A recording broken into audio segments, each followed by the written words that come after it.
Voilà, bonjour mesdames et messieurs, bienvenue à cet extraordinaire cours de Global Issues in Everything. Soyez les bienvenus pour découvrir aujourd'hui, en l'espace de moins d'une heure d'explication, l'essence de ce que nous allons essayer de vous apporter à travers ces cours d'enjeux mondiaux, qui ira au-delà de tout ce que vous apprendrez au niveau technique, mais qui essaiera de faire le lien entre d'un côté ce que vous êtes aspiré à faire, ce que vous aimez beaucoup, ce que vous avez choisi de venir étudier ici à l'EPFL, et de l'autre côté, et peut-être que vous aimez aussi beaucoup, tous les impacts sociétaux qui sont liés à la fois aux technologies et aux aspects humains. Les enjeux mondiaux, si vous voulez, c'est des enjeux globaux qui concernent le monde entier, qui concernent la planète, qui concernent l'évolution de notre monde jusqu'à aujourd'hui. Et nous allons essayer, à travers ces cours, de vous faire vivre les grandes thématiques importantes, les grands risques, les grands problèmes auxquels nous devons faire face. Et nous avons choisi, pour faire cela, 5 grands thèmes, 5 domaines dans lesquels nous allons essayer de faire le lien entre, d'un côté, les sciences, les techniques, l'ingénierie, et de l'autre côté, l'aspect humain, l'aspect social, l'aspect plutôt qu'on appellerait sciences douces et dures. Nous allons ici choisir 5 grandes thématiques. Et vous avez normalement choisi, puisque vous êtes déjà inscrit, l'une de ces, enfin 6, parce qu'on va vous présenter que 5, mais il y en a 6 au fait. Vous avez choisi parmi les 6 présentes. Donc communication, santé, alimentation, mobilité, énergie et climat. On aurait pu choisir d'autres thématiques, mais celles-ci sont des grandes disciplines, des grands domaines dans lesquels se posent énormément de questions qui à la fois ont des répercussions techniques, technologiques, d'ingénierie, et à la fois posent des questions de société qui sont fondamentales et qui pourraient pas mal expliquer l'avenir de notre planète et peut-être aussi votre avenir. Ce que nous voulons faire à travers ces cours, c'est vous sensibiliser déjà dès la première année que le fait d'être ingénieur, le fait de s'intéresser à tel ou tel type de technologie, le fait de s'intéresser à l'architecture, à l'informatique, à la communication, à tout ce qui vous intéresse, c'est quelque chose dont nous aurons beaucoup besoin dans ce monde. Mais nous n'aurons jamais besoin que de ça. Nous aurons besoin à la fois de personnes qui s'intéressent aux technologies, mais à la fois à des gens qui se disent comment ces technologies vont-elles interagir dans le futur avec notre monde. À la fois par rapport aux implications industrielles, mais surtout aux implications pour la société. Qu'est-ce que ça veut dire les technologies de la communication pour les 10 prochaines années ou les 20 prochaines années? Et quel sera le véritable rôle des ingénieurs? Et dans notre école, nous sommes convaincus en tout cas qu'ici à l'EPFL, on n'est pas seulement en train de former des ingénieurs, mais on est aussi en train de former des penseurs capables de savoir quelque chose, mais aussi d'interagir à travers ce savoir avec l'ensemble des autres disciplines.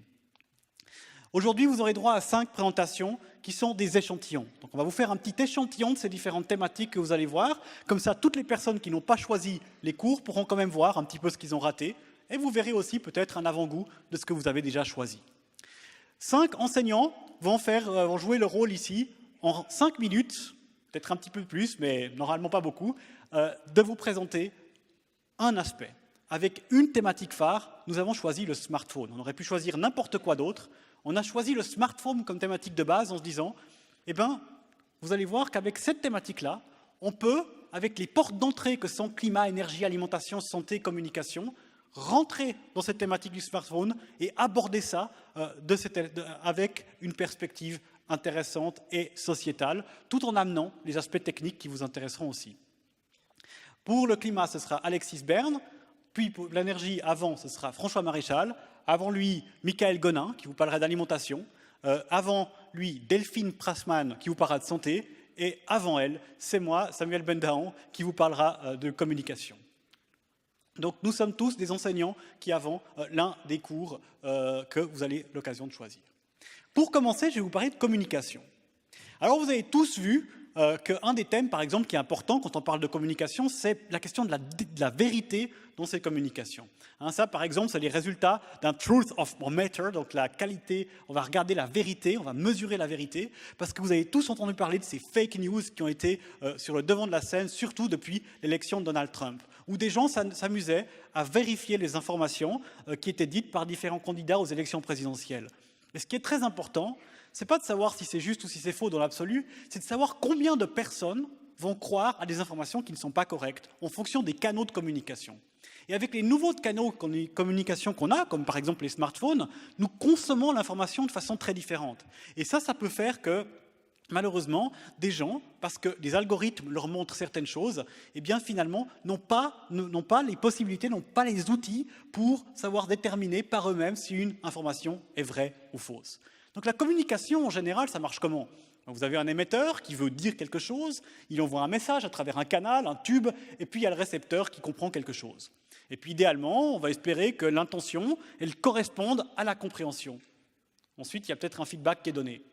Quand on parle de smartphone, le canal, c'est-à-dire le moyen par lequel passe l'information, c'est par exemple un outil comme le smartphone, une tablette, un outil technologique. Cet outil-là change la nature du message tel qu'il est transmis. Puisqu'il y a une nouvelle couche qui va venir, par exemple l'application. Quand vous utilisez votre smartphone pour communiquer, vous pouvez l'utiliser avec plein d'applications différentes. Et ces applications-là, comme elles vous font communiquer de façon différente, par vidéo, par message, avec plus ou moins de contraintes, elles changent le message et elles changent sa compréhension. Parce que nous ne sommes pas des machines. Nous ne fonctionnons pas comme des machines. Et donc ça, c'est vraiment une leçon de vie que je peux déjà vous dire tout de suite. Si vous pensez que quand vous dites quelque chose, la personne elle l'a bien compris, vous vous trompez en règle générale. Il y a toujours des mauvaises compréhensions, il y a toujours des mauvaises interprétations. Lesquelles ? Commencez par vous poser une question, dans quel état êtes-vous quand vous communiquez ? Regardez par exemple dans cette vidéo, les Japonais sont des tarés dans les shows télévisés. Et vous allez pouvoir le voir ici, c'est une caméra cachée. Regardez. 続いてのターゲットはジャングルポケット斉藤。気取ってコーヒーなど飲みながらやってきた斉藤は一体どんな反応を見せてくれるのか。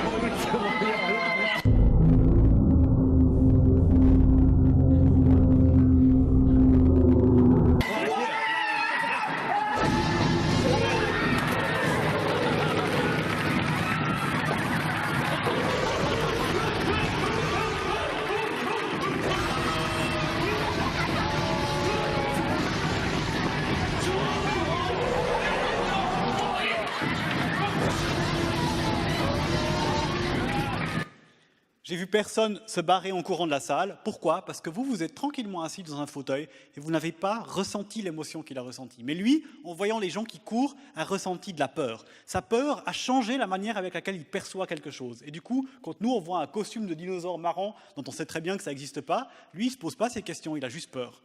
Et donc, en fait, l'état émotionnel dans lequel vous êtes quand vous recevez un message change votre manière de réagir par rapport à ce message. Et ça, c'est important. Mais ce n'est pas la seule chose qui va modifier votre message. C'est aussi ce que vous voyez en parallèle. Regardez ces personnes, ces trois hommes. C'est lequel le plus beau? Allez, c'est lequel le plus beau? C'est qui est le plus beau? Dites pas c'est moi, je sais que ce n'est pas le cas. Lequel des trois? Celui de droite. Ouais. Au fait, la plupart des gens répondront que celui de droite est le plus beau. Pourquoi? Si vous regardez les images, vous voyez, vous avez lui qui est comme ça, celui qui est à droite qui est comme ça, et puis celui du milieu, si vous regardez bien, c'est le même que celui de droite, mais il est un peu purifié avec Photoshop. Et donc, comme il a été purifié avec Photoshop, les gens ont tendance à dire, en fait, il a l'impression qu'il est plus haut parce qu'il a un gars auquel il peut le comparer, mais qui est plus moche. Et ça lui donne l'impression qu'il est beaucoup plus beau. On compare beaucoup mieux qu'on regarde dans l'absolu. Dans la même expérience, Ariely, quand on leur a montré ces trois-là, donc là, au celui du milieu, c'est Tom en plus moche, en purifié, vous voyez, il est un peu difforme. En fait, le résultat qui est arrivé ici, c'est que les gens ont dit « Ah, dans ce cas, c'est Tom qui est plus beau ».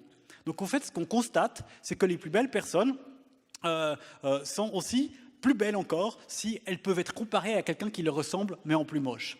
Comme le disait Ariely, ça peut vous donner une bonne recommandation sur qui prendre avec vous en boîte. Prenez quelqu'un comme vous, mais en un peu plus laid. Ah, toi, tu sais pourquoi on t'invite maintenant. Donc, le message, évidemment, ça, c'est des choses qui sont importantes dans les applications. Parce que la comparaison, elle marche assez bien, par exemple, avec Tinder. Selon les matchs que vous avez eus avant, ou les photos que vous avez vues avant, ça va transformer votre attitude par rapport à la personne d'après. Vous voyez une photo de quelqu'un, vous voyez quelqu'un qui lui ressemble, mais en plus beau, tout d'un coup, c'est un Apollon.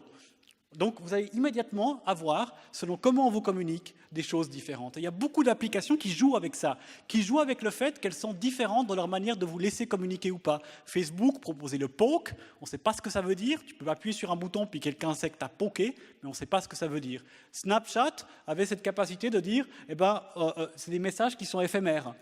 Twitter avait limité le nombre de caractères qu'on pouvait utiliser pour écrire des messages. Donc tout ça, c'est des éléments qui font qu'en fait, le type de message qu'on donne est un peu différent. Regardez aussi la question de l'interprétation. Qu'est-ce que vous voyez là? Alors, il y a des gens qui disent que c'est une dame qui tourne. Oui, en fait, c'est une tache noire qui se déforme sur un écran, mais vous avez bien compris, parce que vous avez un cerveau normal, que c'est une dame qui tourne. La question, dans quel sens tourne-t-elle? Si on la voyait dessus, elle tourne dans le sens des aiguilles d'une montre ou contraire aux aiguilles d'une montre? Dans le sens des aiguilles d'une montre, hein? Non! Ah, il y a des gens qui ne sont pas d'accord. Ce que la plupart d'entre vous devraient voir, c'est ça. Donc vous avez des lignes qui vous aident à percevoir. Je vais vous le faire avec un peu moins de grâce, excusez-moi, mais voilà. Ouais, c'est moins fun. Mais ça, c'est ce que la plupart des gens voient ici. Mais il y a des gens qui disent non, non, non, c'est pas vrai, parce qu'il y a des gens qui ont perçu ça. Vous voyez, dans le sens inverse, donc vous n'êtes pas fou, vous inquiétez pas, c'est bon, vous pouvez rentrer chez vous normaux. Ça, c'est une autre chose qu'on peut voir avec la même silhouette. Vous voyez, donc avec toujours la même manque de grâce, comme ça. Et ce que vous pouvez constater ici, c'est qu'il y a une différence entre les interprétations d'images. Si vous voulez que je vous fasse fondre votre cerveau, regardez, hein, vous voyez que la silhouette est strictement la même, mais qu'il existe deux interprétations possibles de cette même image. Et ça, c'est vrai aussi pour un SMS. Hein, par exemple, regardez. Oh, ta tante est morte, haha, lol. Quoi? Pourquoi c'est drôle? Bah, c'est pas drôle, qu'est-ce que tu veux dire? Maman, lol, ça veut dire je rigole, beaucoup, fort. Et puis il dit, oh my god, je pensais que ça voulait dire lots of love. Puis évidemment, des moments où on a un système où une personne comprend une chose et une autre chose, qu'on interprète différemment, bah évidemment, dans les technologies, ça peut changer ça. Hein. Peut-être que votre maman ou votre grand-maman ne comprend pas tellement les mêmes trucs que vous quand elle voit les mêmes messages. Évidemment, il y a beaucoup d'exemples comme ça. Hein. Par exemple, le hey, selon le nombre de Y, ça veut dire c'est un peu plus salace. Cette poignée de Shinzo Abe, Premier ministre, quand il a vu Trump, bah voilà, on voit que juste en une émotion, on a le sentiment qu'il se passe quelque chose, mais peut-être que c'est parce qu'il n'est pas content, ou peut-être c'est parce que Trump il a tiré trop fort. Et il y a plein d'interprétations possibles qu'on peut faire. Et à travers l'ère de l'information, bah, on a toujours ce risque de ne pas pouvoir interpréter ces informations. Essentiellement, ce que j'aimerais conclure en vous disant par rapport à la communication, et le reste, on l'abordera dans le cours, c'est que c'est des choses qui sont fondamentales, ces applications pour communiquer. Par exemple, dans les manifestations qui ont eu lieu pour le printemps arabe, ou dans des pays où les gens se battent pour leur liberté, l'utilisation des smartphones, des applications, est fondamentale pour pouvoir, par exemple, essayer de communiquer sans pouvoir se faire attraper par les autorités. Et beaucoup des événements qui sont arrivés récemment ont eu des aspects positifs ou négatifs au niveau de la communication. Parfois négatifs, quand il y a eu les attentats au marathon de Boston, où des gens ont utilisé leur smartphone pour faire soi-disant une enquête, mais cette enquête n'a pas très bien marché. Donc les smartphones amènent de nouvelles techniques de communication, de nouvelles manières d'être connectés avec des gens, qui amènent aussi des limites qui changent notre compréhension, mais qui nécessitent aussi d'avoir un certain savoir sur comment les utiliser. Et tout ce savoir-là, à mon avis, c'est un savoir important à découvrir à la fois au niveau technologique et à la fois au niveau sociétal. Et je me réjouis d'en discuter avec les personnes qui sont venues au cours de Communication A. Suite à ça, vous allez voir qu'il y a encore plein de magnifiques choses à voir en Global Issues. Et la prochaine personne qui va vous parler de santé, et ce sera Delphine Preissmann.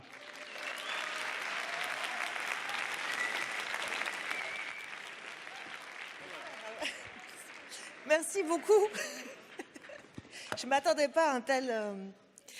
Donc, on a vu avec Samuel la question de la communication et du smartphone. Là, on va brièvement voir aussi comment cet aspect technique peut changer aussi la santé. Je suis sûre que vous avez tous un smartphone et que vous avez, en tout cas une grande partie d'entre vous, déjà vu les applications santé.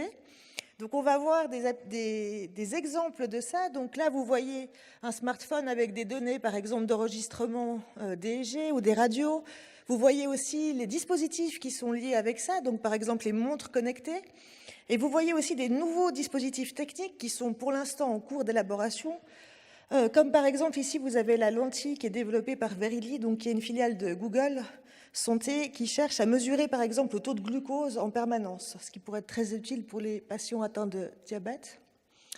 Et puis pour commencer à parler de ça, peut-être la folie qu'il y a autour de ces applications, je vous propose de commencer par un petit reportage qui reprend en fait au téléjournal cette question-là de l'automesure, c'est-à-dire la question de pouvoir mesurer grâce à ces applications toutes nos fonctions, comme par exemple le rythme cardiaque, le sommeil et tout ça.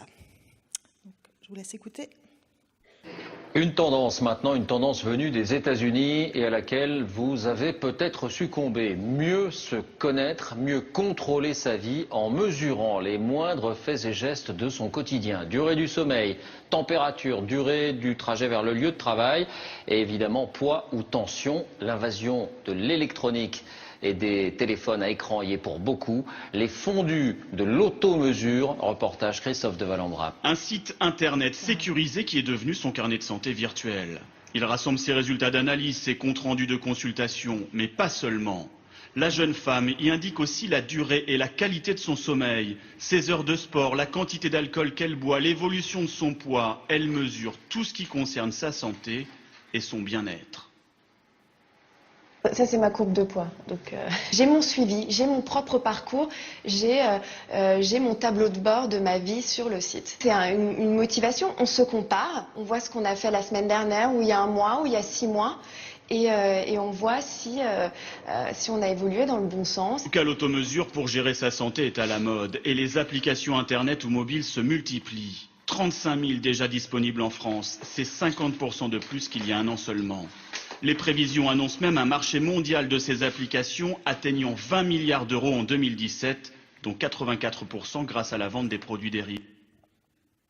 Donc vous voyez, c'est gigantesque. Je ne sais pas combien parmi vous utilisent ces applications, plus encore tous les, ce qu'on appelle les wearables, c'est-à-dire ces dispositifs qui sont connectés au smartphone et qui permettent d'enregistrer en fait des données de santé, qui sont de plus en plus en train de se développer. Donc on connaît tous, par exemple, les smartwatches, qui vont pouvoir, par exemple, permettre d'enregistrer le pouls. Mais vous avez aussi, par exemple, des bandeaux qui vont prendre léger, qui sont utilisés par les gens qui veulent étudier leur sommeil. Vous avez des badges, vous avez même des fois des senseurs qui sont intégrés dans les vêtements qui vous permettent de prendre des mesures physiologiques. Avec des intérêts, donc un des intérêts, ça peut être de fournir aux patients des données qui sont vraiment individualisées. Je peux voir ma propre courbe de poids, je peux voir mon rythme cardiaque, je peux voir le nombre de pas que j'ai fait, et qui pourrait aider à changer des comportements, par exemple à faire en sorte que les gens bougent plus ou aient une alimentation plus équilibrée, ou aider l'autodiagnostic, mais qui pose aussi de nombreuses inquiétudes sur la sécurité de ces données et aussi pour leur fiabilité. À quel point est-ce qu'on peut leur faire confiance? Et en tout cas d'après cet article scientifique, on devrait commencer à réfléchir à comment ces avancées technologiques vont influencer les soins médicaux, parce que ça va influencer les soins médicaux. Et donc la santé connectée, c'est quelque chose qui est divers et qu'on peut regarder à différents niveaux. Donc comme j'ai très peu de temps, on va aborder chacun de ces niveaux de façon très brève, mais on peut voir la question de la politique publique de prévention. Est-ce qu'on peut utiliser les smartphones pour essayer d'avoir un impact, par exemple, sur les épidémies? On verra aussi comment elles peuvent être utilisées en recherche ou ce qu'on appelle en monitoring médical. Si vous voulez, par exemple, suivre des patients, est-ce qu'on peut utiliser ça? La question de la protection des données, et puis on verra aussi, donc, un peu comme dans le reportage, que beaucoup de gens font un usage un peu récréatif de ces applications, et est-ce qu'on peut même devenir accro à son smartphone? Ça poserait un autre type de problème de santé, ce qui est plutôt l'addiction ou la drogue du smartphone. Donc là, vous voyez un exemple qui est déjà un petit peu ancien, mais qui est assez symbolique et qui est encore utilisé. En fait, il y a encore des recherches là-dessus, sur comment est-ce qu'on a pu utiliser le smartphone, par exemple, pour essayer de lutter contre Ebola. Donc avec des applications qui permettaient de donner de l'information aux gens. Donc même dans les pays en voie de développement, les gens ont des smartphones, ont accès à ça, ils peuvent par ce biais-là avoir une information, par exemple, à que faire pour Ebola, que ne pas faire, est-ce que j'ai Ebola, avoir de l'information, essayer de lutter contre les rumeurs. Et donc là, vous avez ici un exemple de la RTS où ils disent que le Nigeria a mis fin à l'épidémie d'Ebola, en partie grâce au téléphone portable. Donc ici, une application très forte pour la santé. On a aussi toute la question du monitoring médical et de la recherche, donc avec cette fameuse idée qu'il y a toujours une application pour ça. Donc, il y a énormément d'applications santé pour un nombre de pathologies très important. Donc, ça peut aller du diabète à la dermatologie, l'hypertension, le suivi de la douleur, la dépression, l'obésité, les addictions. Ici, vous avez un exemple pour le diabète, qui est peut-être une des applications les plus abouties. Vous pouvez connecter en fait un petit appareil à votre smartphone qui vous permet de prendre la glycémie. Vous savez, les gens diabétiques doivent souvent prendre plusieurs fois par jour leur taux de glycémie. Et là, ça va directement dans le smartphone, ça peut être communiqué au médecin. Donc ça a beaucoup d'avantages. Donc le patient est beaucoup plus autonome, il est impliqué. Ça peut marcher dans des zones très reculées, même si vous êtes dans un village très éloigné d'un hôpital, par exemple, vous pouvez communiquer des données. Vous êtes hors laboratoire, ça peut vous fournir un soutien, mais ça pose aussi les questions de savoir est-ce qu'il peut y avoir des dangers potentiels de ces applications, et puis à quel point est-ce qu'elles sont fiables, à quel point est-ce qu'on peut leur faire confiance.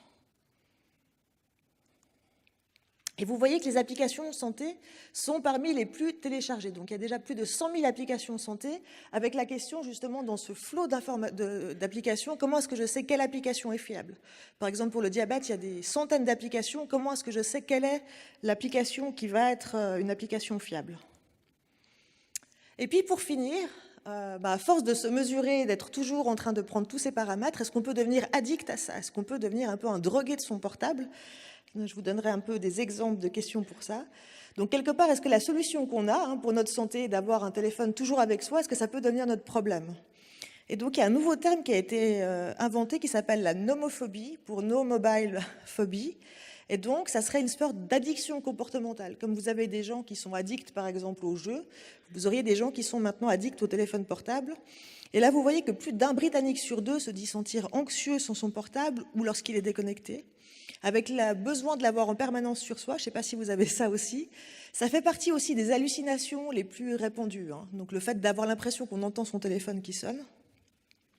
Et puis là, vous avez un article de CNN où ils disent que ça pourrait même changer le cerveau, l'addiction au portable. Et vous avez un exemple justement du questionnaire assez récent qui a été développé dans une université dans l'Iowa, pour pouvoir savoir si on est nomophobe ou pas, à quel point est-ce qu'on est addict. Et donc là, vous devez répondre de 1 à 7 à plusieurs questions, comme le fait de ne pas pouvoir accéder à l'information vous rend mal à l'aise, si tout d'un coup vous manquez de batterie, vous vous sentez pas très bien, ou alors vous êtes inquiet. Donc vous avez un questionnaire comme ça qui permet même de calculer à quel point est-ce qu'on est addict. Et pour finir, on va finir avec une petite note un peu justement sur cette question de l'addiction au portable, avec une petite note un peu d'humour de Norman qui parle justement de cette question de l'addiction au portable. Moi, depuis que j'ai un iPhone, enfin un smartphone, je suis pas spécialement accro. J'arrive vraiment à l'utiliser avec modération. On se rend compte que le smartphone, c'est vraiment une drogue quand on passe une soirée avec ses potes comme ça. Et ça vous dérange pas, on fait une photo pour Instagram? Ah, ok.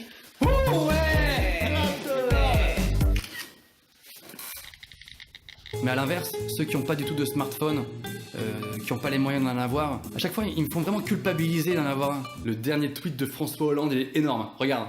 Bah non, je peux pas. Moi, j'ai pas de smartphone, moi. Moi, j'ai que ça. Mais tout le monde est un peu accro au smartphone. C'est comme ça, c'est normal. C'est juste parce que c'est nouveau que ça choque les gens. Moi, je suis sûr qu'à l'époque où ils ont inventé le livre, bah, ça a dû choquer tout le monde au début. Jason, arrête de faire ton geek!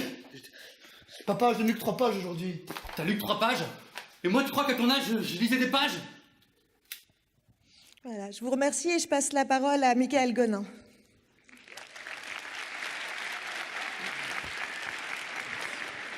On va changer de sujet. On va parler alimentation. Et on reste quand même un peu dans le domaine de la santé d'abord. On va parler pain. Et la première question, c'est d'être sûr que le pain qu'on mange contribue bien à notre bien-être. On a dit, il y a déjà plein d'applications qui existent.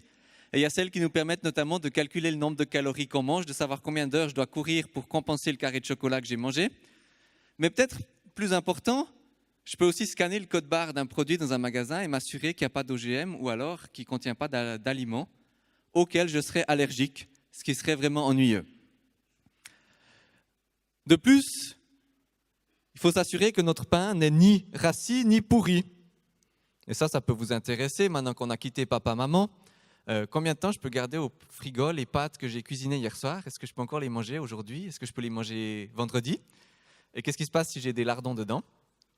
Ou alors, qu'est-ce qui se passe si j'ai vu une action de poulet à la micro, 50% de moins, j'ai rempli le congélateur, je les garde 1 mois, je les garde 6 mois. Il y a toutes les applications que vous voulez là, y compris celles qui vous mettent une alarme dans l'agenda qui vous dit c'est le moment de manger vos pâtes ou votre poulet. Donc, qui nous permettent de garantir la qualité de notre nourriture. Et on en a déjà parlé, hein, le cliché du repas, tout le monde la tête dans son smartphone, ce n'est pas juste un enjeu social. Une étude a montré que quand on utilise son smartphone pendant qu'on mange à midi, le cerveau, il réfléchit au smartphone, il ne réfléchit pas à la nourriture. Et au milieu de l'après-midi, il dit « mais t'as pas dîné aujourd'hui, moi je crève la dalle ». Et les gens qui utilisent leur smartphone à midi mangent beaucoup plus de snacks l'après-midi que les autres. Et en principe, les snacks, c'est souvent malsain. Donc, un enjeu là derrière du repas, de qu'est-ce que c'est qu'un repas, comment est-ce qu'on mange, etc. Ça, c'est chez nous, mais il y a plein d'autres pays où ils n'ont peut-être pas ces problèmes. N'empêche, le smartphone, c'est vachement utile quand même. Il y a en fait plein de régions du monde où la fameuse phrase « Donne-nous aujourd'hui notre pain quotidien », c'est plus qu'une prière, c'est un véritable défi, un vrai besoin. Et se pose la question, comment est-ce qu'on va se nourrir? Là, on a des applications qui permettent par exemple de communiquer aux paysans la quantité de semences qui a été vendue pour chaque type de céréales dans leur région. Et si tout le monde a acheté du blé, je vais peut-être plutôt planter de l'orge. Comme ça augmente la diversité. Je peux aussi avoir une application qui m'avertit qu'il y a un certain type de champignons qui se développe dans la région et je peux prendre des mesures pour anticiper la contamination de mon champ.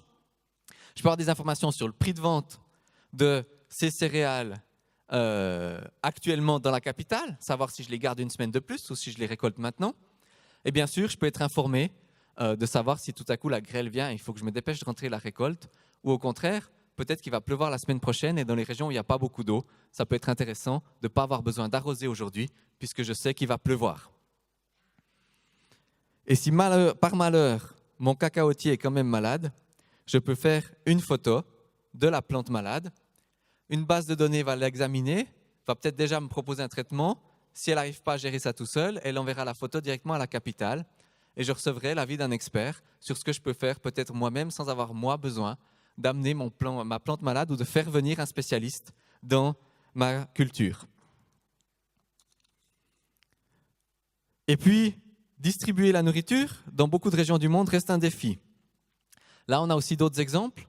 En Inde, le téléphone portable permet dans une région aux pêcheurs qui sont encore sur la mer de se renseigner sur le prix de vente du poisson dans les différents villages de la côte et donc d'aller accoster directement là où le prix de vente est le plus élevé. Ils gagnent plus d'argent, mais si le prix de vente était élevé, c'est qu'il n'y avait pas assez à manger dans cette région. Donc les villageois de ce village auront assez à manger.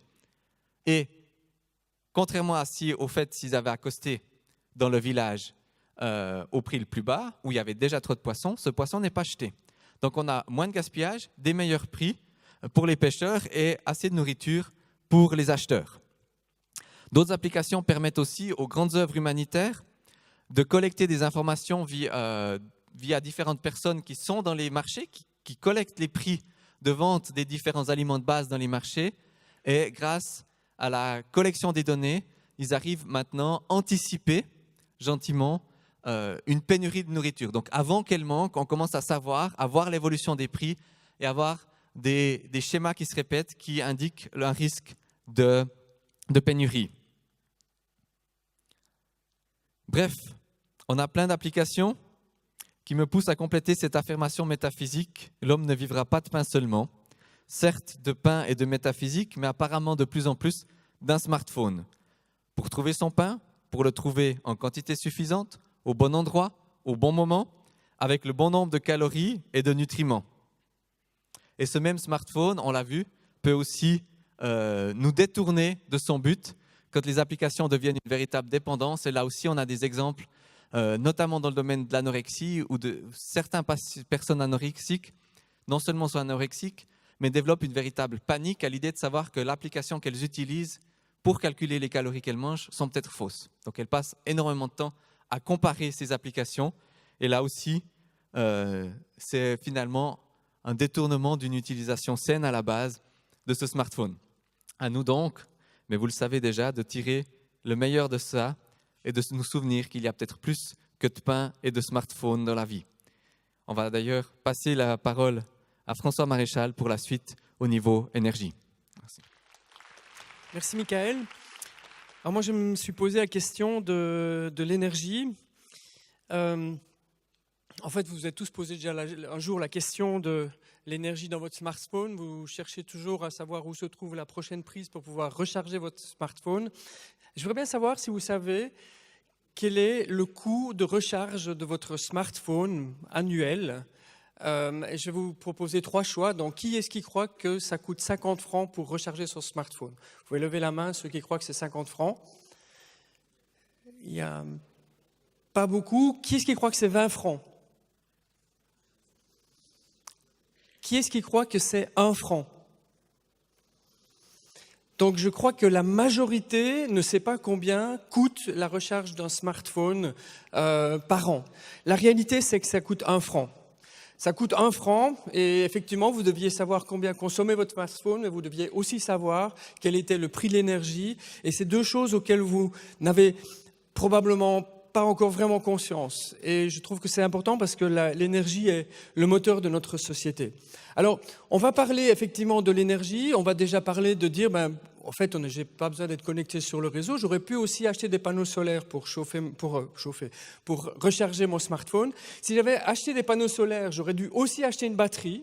Donc, le soleil est une énergie renouvelable, mais elle ne vient pas quand j'en ai besoin. Donc, j'aurais dû aussi acheter une batterie. Et la batterie qui permettrait d'alimenter votre smartphone en permanence pendant 1 an, eh bien, c'est 55 fois la taille de votre smartphone, juste pour être sûr d'avoir l'énergie tout le temps. Donc, c'est bien d'être connecté. On va aussi introduire une autre dimension, c'est la dimension de la construction. Votre smartphone, il ne consomme pas de l'énergie uniquement quand vous l'utilisez, mais également il a consommé de l'énergie parce qu'il a dû être fabriqué et parce qu'après il va devoir être recyclé. Et ce qu'on constate, c'est que le cycle de vie d'un smartphone, eh bien, vous allez dépenser 5 fois plus d'énergie pour le fabriquer que l'énergie que vous allez dépenser pendant que vous l'utilisez. La grande problématique, c'est le nombre. 7 milliards d'appareils qui sont déjà aujourd'hui, enfin d'abonnements qui sont distribués aujourd'hui, ce qui veut dire que la petite quantité va devoir être multipliée par 7 milliards. Et en plus, je vais devoir le connecter. Donc ça veut dire que je vais devoir faire fonctionner des routeurs, je vais devoir acheter ces routeurs, je vais devoir faire fonctionner les ordinateurs. Et si je fais la somme maintenant de tous les appareils, plus tout ce qui permet de faire fonctionner les ordinateurs, plus l'énergie nécessaire pour les fabriquer, eh bien je me rends compte que la consommation énergétique pour le système informatique lié à votre petit smartphone, eh bien ça correspond à 33 fois la consommation électrique de la Suisse. Et si j'ai ça, si les gens sont connectés, je n'ai pas encore fini parce qu'il faut en plus développer l'infrastructure. Des millions de kilomètres de câbles qui nous interconnectent, qui permettent de faire de l'Internet un système mondial. Tous ces câbles ont dû être fabriqués et il faut de l'énergie pour faire transiter les données à travers. Ce qui veut dire que je vais avoir de nouveau une consommation d'énergie supplémentaire. Et puis là, on voit que le problème devient mondial parce que tout le monde est interconnecté et tout le monde utilise ces câbles. Le fait d'avoir accès à la donnée, il faut encore la produire. La produire, ça veut dire faire fonctionner des data centers. Et dans les data centers, on va consommer de l'électricité pour produire les teraflops, donc la quantité de calculs nécessaires pour vous fournir les données. Alors on dit que dans un intervalle de 5 ans, la quantité de données que l'on va devoir envoyer dans le réseau va être augmentée par un facteur 4. Alors, les ordinateurs vont s'améliorer. Ici, on peut voir, entre 2005 et 2011, eh bien, on voit que la consommation énergétique a fortement diminué pour la même quantité de teraflops qui a été produite. Et on voit aussi que l'espace a été également vraiment densifié. Ça, c'est le travail des ingénieurs qui ont augmenté l'efficacité des systèmes. Mais n'empêche que la demande a augmenté également. Alors, une autre chose qui est importante, c'est qu'il ne suffit pas d'avoir de l'électricité dans le microprocesseur, mais il faut aussi la traiter. L'énergie se conserve et donc il va falloir évacuer cette énergie. Et un data center, en général, utilise 2 unités d'énergie pour évacuer l'unité d'énergie qui est utilisée dans le microprocesseur. Alors, ça veut dire qu'on va devoir dépenser de l'énergie pour, en plus, utiliser l'énergie dans les processeurs. Et on voit, ça c'est l'image d'un data center, on voit que c'est beaucoup de tuyaux. Pour les ingénieurs mécaniciens, ça veut dire beaucoup d'échangeurs de chaleur installés et de tuyaux à mettre en place juste pour refroidir les ordinateurs qui vous fournissent les petites données que vous utilisez à chaque instant. Alors, on peut être efficace. Et le PFL est relativement efficace. Le PFL dépense 12% de sa facture électrique pour vous fournir des données, pour vous fournir du calcul. Le PFL aujourd'hui utilise non pas des systèmes de conditionnement d'air pour refroidir les data centers, mais utilise l'eau du lac, ce qui veut dire qu'elle est déjà beaucoup plus efficace. Et à l'avenir, elle va même utiliser la chaleur des data centers pour chauffer le PFL, ce qui veut dire qu'au lieu de dépenser 3 unités pour une énergie pour en fournir une, eh bien le PFL, elle, est à 1,3. Donc ça, c'est la preuve que les ingénieurs peuvent contribuer à augmenter l'efficacité des systèmes.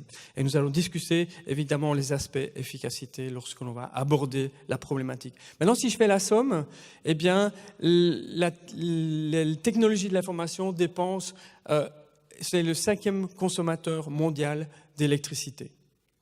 C'est 50 fois la consommation énergétique de la Suisse. Et ça ne va pas s'arrêter là. Mais par chance, ça permet aussi de faire des économies d'énergie. Si vous regardez par exemple les smartphones commencent à permettent de savoir où on est, permettent de savoir si on est à la maison, permettent de savoir si on va arriver à la maison, ce qui me permet de prédire des comportements, ce qui va me permettre de mieux opérer les systèmes, d'opérer les systèmes de manière prédictive et éventuellement de négocier sur les marchés, ce qui va me permettre d'être plus efficace. On dit que chaque unité d'électricité dépensée dans l'infrastructure IT permettrait d'économiser jusqu'à 5 unités d'énergie dans l'opération du système énergétique global. Ça permettra également de fournir l'énergie qui est nécessaire à la monétisation. Vous avez tous entendu parler du Bitcoin. Eh bien, si on opère tous les ordinateurs qui ont été achetés pour faire du Bitcoin l'année prochaine, eh bien, la consommation énergétique mondiale pour faire des Bitcoins sera équivalente à 1,5 fois la consommation électrique de la Suisse. Alors, beaucoup de consommation d'énergie électrique. Il faut produire cette énergie électrique, donc il faudra étudier et comparer les différentes manières de produire l'électricité. J'ai déjà parlé de l'énergie renouvelable, mais on peut aussi produire l'énergie électrique avec des centrales au charbon ou des centrales hydroélectriques. Si j'utilise le charbon, si j'utilise des énergies fossiles, il y aura un impact qui est les émissions de CO2. Et les émissions de CO2 ont un impact sur le climat qu'Alexis va vous présenter. Merci François pour cette belle transition. Bonsoir à toutes, bonsoir à tous. Je vais donc vous parler du thème climat maintenant.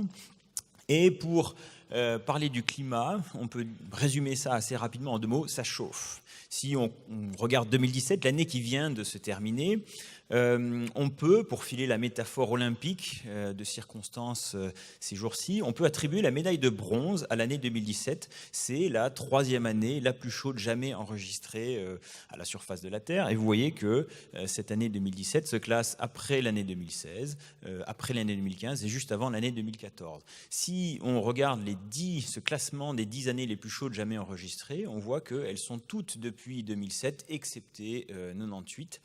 Ce classement nous renseigne, nous montre que ça chauffe effectivement, le climat change, la température augmente. Il est important, quand on parle du climat, de bien faire le distinguo entre climat et météo. Si on regarde l'année 2016, ici, à travers le monde, donc on a vu que c'était l'année la plus chaude, globalement, quand je moyenne à l'échelle du globe entier. Mais si on regarde dans le détail ce qui s'est passé, on voit qu'il y a des régions où ça a été un peu plus froid que la normale.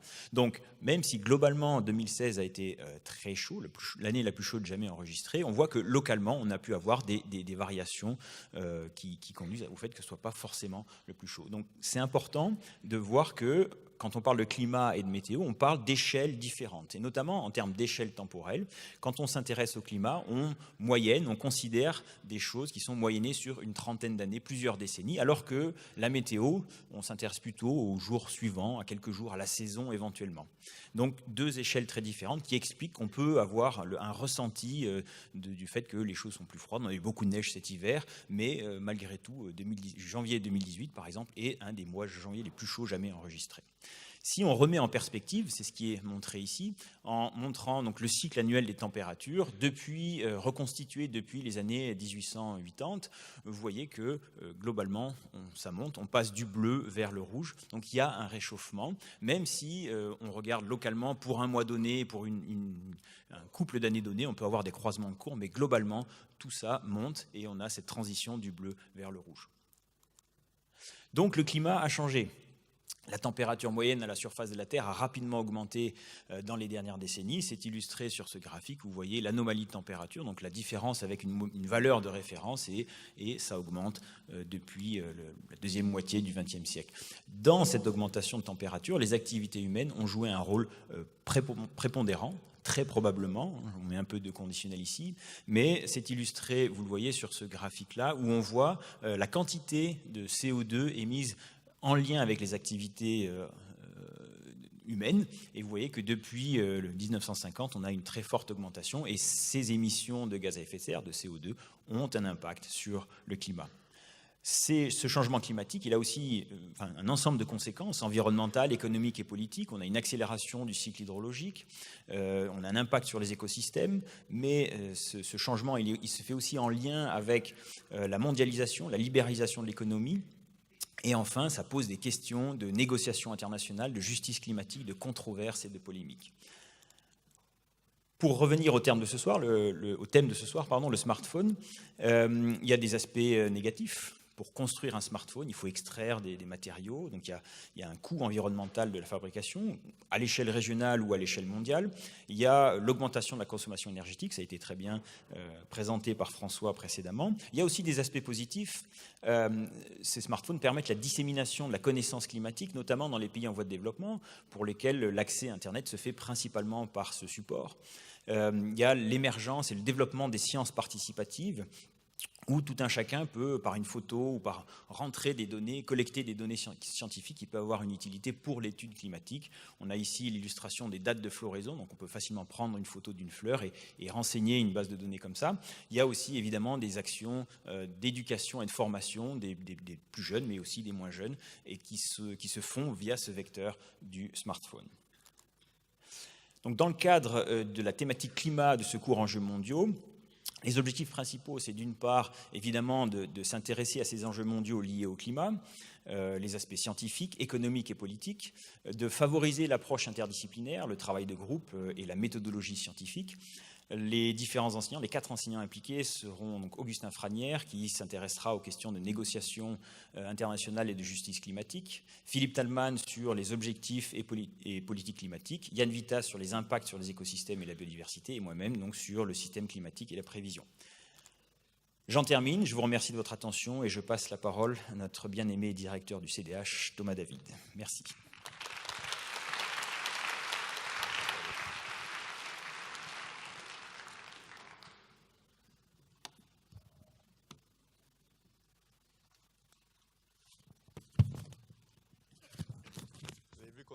Vous avez vu qu'on est filmé. C'est parce qu'un MOOC va être tiré de l'un des cours des enjeux mondiaux cet été. Et donc, les participants ont accepté gentiment d'être filmés pour que cette conférence aujourd'hui puisse être réutilisée les années prochaines par les enseignants pour les étudiants. Et j'aimerais vraiment qu'on remercie les 5 premiers intervenantes et intervenants qui ont vous donné cette leçon. Merci.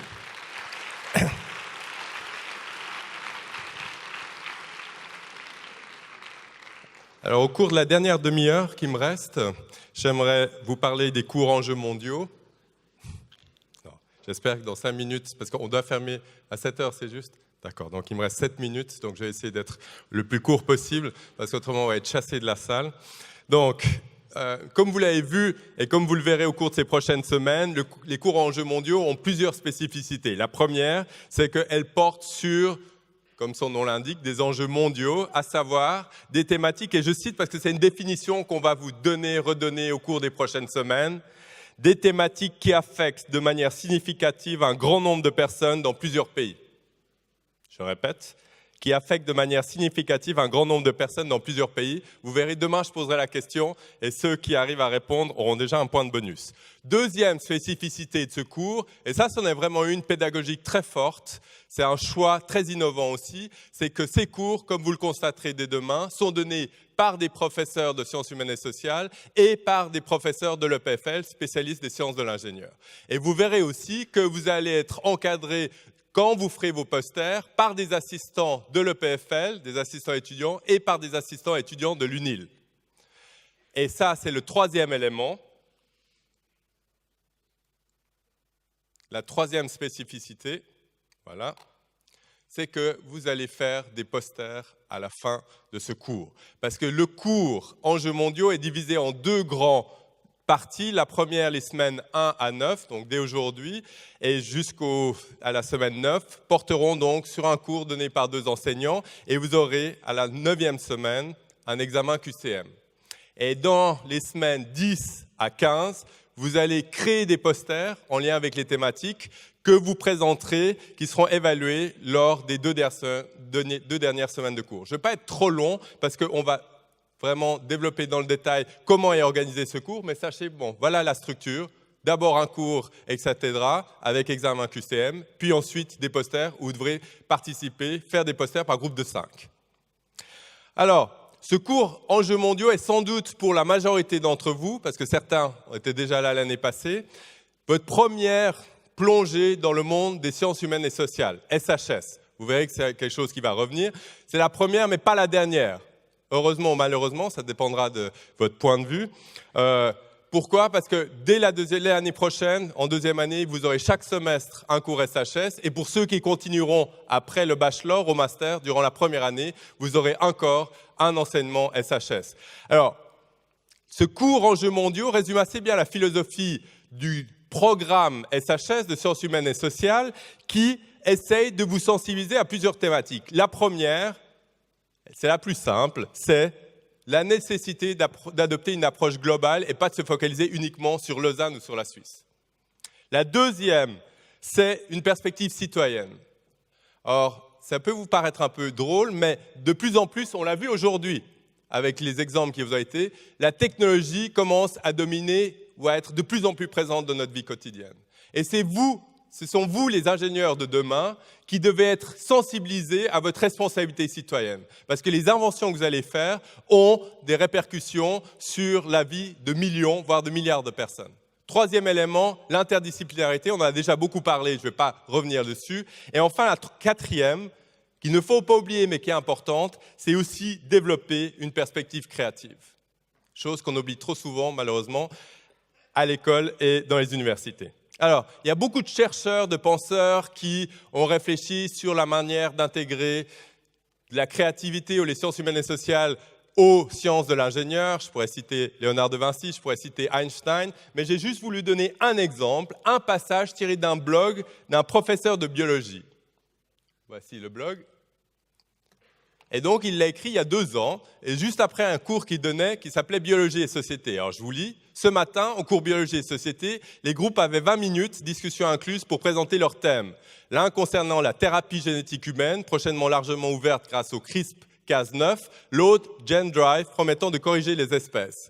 S'il n'y avait pas de ce cours, comme c'est d'ailleurs le cas dans la plupart des universités, les étudiants traverseraient probablement toutes leurs études sans prendre un moment pour penser aux problèmes de société que posent ces nouvelles technologies. Alors, vous pouvez évidemment penser, vous imaginez que je n'ai pas pris cette citation par hasard. Qui est ce professeur ? Est-ce que vous avez une idée ? Non ? Alors, premier indice, il a fait ses études à l'EPUL, l'ancêtre de l'EPFL. Bon. Deuxième indice, si on faisait, il est devenu en 1987 professeur à l'Université de Lausanne. Ah, est-ce que ça vous donne une idée ? Pas du tout. Alors la troisième, il a obtenu il y a quelques mois, attention là, normalement, si vous avez suivi l'actualité, le prix Nobel de chimie. Et c'est qui? Et normalement là, ça devait marcher, c'est là, voilà.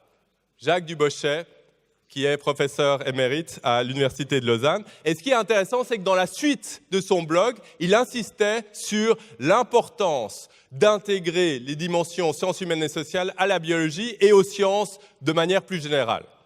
Alors, je ne vais pas dire que c'est pour ça qu'il a reçu le prix Nobel, mais c'est intéressant de voir que pour un chercheur aussi reconnu que lui, il y a la nécessité de réfléchir et de prendre en considération ces données. Et la direction de l'EPFL l'a fait, puisqu'il a créé ce programme SHS il y a une quinzaine d'années. Et Martin Vetterli, le président de l'EPFL, l'a souligné de manière assez forte il y a 2-3 mois dans une émission infrarouge qui est passée à l'RTS et qui s'appelait « Les robots vont-ils nous tuer ?» Et dans ce passage que vous allez voir, il va falloir que je lève la main tout de suite, vous allez voir de quelle manière est-ce que Martin Vetterli, le président de votre école, souligne l'importance des SHS à l'EPFL.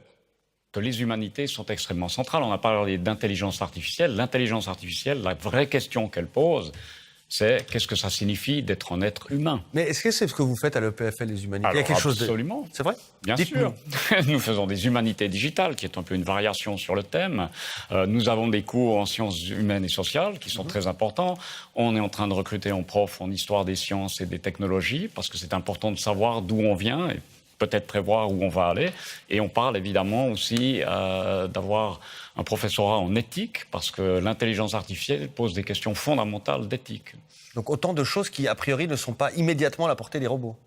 Exactement. Parce que les humains sont définitivement complémentaires aux robots. Il faut définir ce que ça signifie.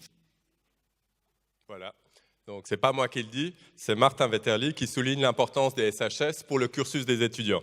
Et j'aimerais finir avec un dernier slide, et comme ça on sera dans les temps. Il y a quelques années, une étudiante que je connais absolument pas, mais qu'on m'a dit qu'elle était brillante, était venue faire une présentation ici, sur le campus, à des étudiants et à des anciens étudiants, des alumni. Elle était venue présenter son parcours et à la fin, elle avait donné quelques conseils aux étudiants sur qu'est-ce qu'il était important de faire lorsque vous alliez vous présenter sur le marché du travail dans quelques années. Et c'est aussi le message que j'aimerais que vous reteniez aujourd'hui lorsque vous allez rentrer à la maison et passer toute la soirée à penser à ce dernier cours SHS ou à ce premier. Faites un beau CV, d'accord? Deuxièmement, activez votre network et votre visibilité, ok? Troisième, quel que soit le travail que vous choisissez, faites-vous plaisir. Et enfin, valorisez toutes les expériences que vous avez eues lors de votre cursus, même les SHS. Et j'aimerais revenir sur ces 2 derniers points. Le premier, c'est la notion de plaisir qui est importante et qu'on a tendance à oublier. J'espère que durant ce semestre et les prochaines années que vous allez passer à l'EPFL, vous allez avoir beaucoup de plaisir au cours de votre cursus et en particulier dans le cadre des cours SHS. Et le deuxième, n'oubliez pas, au moment où vous sortirez d'ici, même, insistez sur ce point, même les SHS pourront être utiles dans votre cursus. Je vous souhaite une très bonne soirée, il est 7h et on se voit la semaine prochaine.